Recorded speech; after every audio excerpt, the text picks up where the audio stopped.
COVID-19 пандемиясы жана ага карата мамлекеттердин реакциясы дүйнө жүзү боюнча сот тутумдарынын ишине болуп көрбөгөндөй таасирин тийгизди. Соттор жана башка мамлекеттик кызматтар, мисалы күндөлүк зомбулуктан жабыр тарткандар үчүн кризистик борборлор ишмердүүлүгүн токтотуп же кыскартууга мажбур болду. Бул айрыкча аялуу топтор үчүн, аялдар жана балдар, майып адамдар, документтери жок мигранттар, үй жайсыз адамдар, качкандар үчүн сот адилеттигин жана юридикалык жардам алууларына терс таасирин тийгизди. Аны менен катар юристтердин жардамына болгон муктаждык кыйла өстү. Ушундан улам Бириккен Улуттар Уюмунун өнүктүрүү программасы адамдардын талаш тартышын чечүүгө, укуктарынын бузулушуна же басмырлоого каршы туруу үчүн юридикалык кызматтардын жана укуктук маалыматтардын жеткиликтүүлүгүн жакшыртуу боюнча кечиктерилгис чараларды кабыл алды. Юстиция министрлиги жана өзгөчө кырдаалдар министрлиги менен биргеликте 102 ишеним телефону аркылуу адвокаттар калкка юридикалык жардам көрсөтүүгө киришти. На май месяц всего звонков поступило 205. Очень много вопросов было связано с введением чрезвычайного положения. Вторую строчку по количеству обратившихся у нас занимают это трудовые вопросы. Вы знаете, да, что в период пандемии очень многие организации, предприятия перестали работать, и людей очень волновал вопрос, связанный с увольнением, с выплатой заработной платы. И на третьей строчке семейные вопросы. Мы выявили, что большое количество обратившихся – это женщин. Большое количество мужчин у нас в настоящее время находится за границей, в трудовой миграции. И все, так скажем, домашние заботы, многие вопросы легли на плечи женщины, и поэтому именно женщины звонят на нашу горячую линию. Жарандарды көпчүлүк кызыктырган суроолор: эмгек мыйзамдары, компенсациялык төлөмдөр боюнча 15, насыялар жана күрөөлөр 15, үй бүлөлүк укук маселелери 14, жазык мыйзамы 13, үй бүлөдөгү зомбулук 11.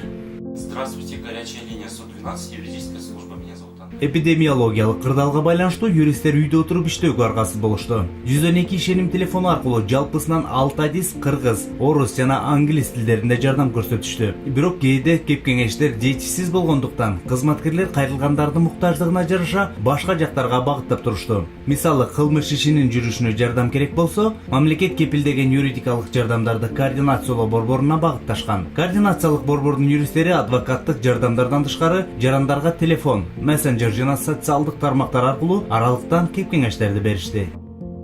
В течение 2-3 месяцев в рамках первичной юридической помощи было оказано свыше 300 правовых консультаций. И что касательно вторичной юридической помощи, наши адвокаты оказывали помощь гражданам в рамках уголовных дел, это при задержании на стадии следствия.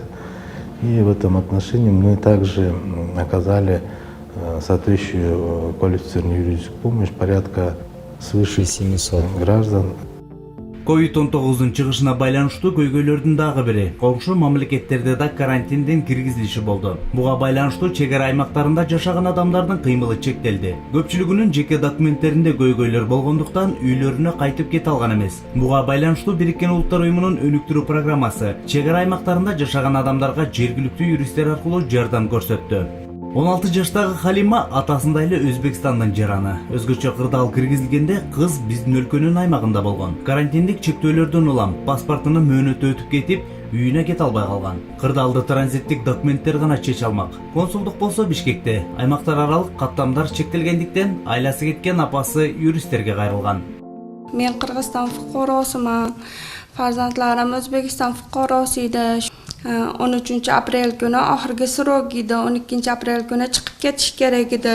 Qizim pasportini srogi tugab qolganligi uchun do'stlik chegarasidan qaytarishibdi. Hokimiyatga keldim. Shu yerda menga Iqbol opa degan ayol yordam berishini aytdi.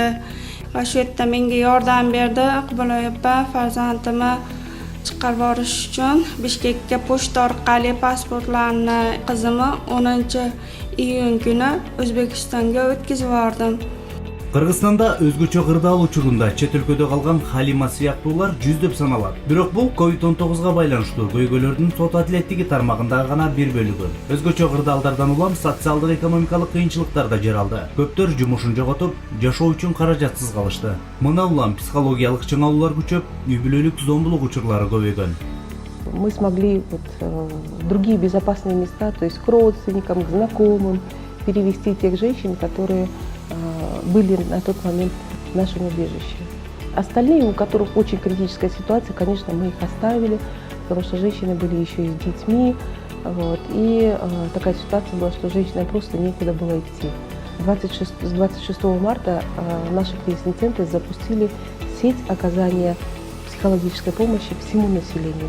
Кризистик борборлор кызматкерлердин бир бөлүгүн аралыктан иштөөгө өткөрүп, ишеним телефону аркылуу гуманитардык жардам жана психологиялык колдоо көрсөтүп, кошумча иштей башташты.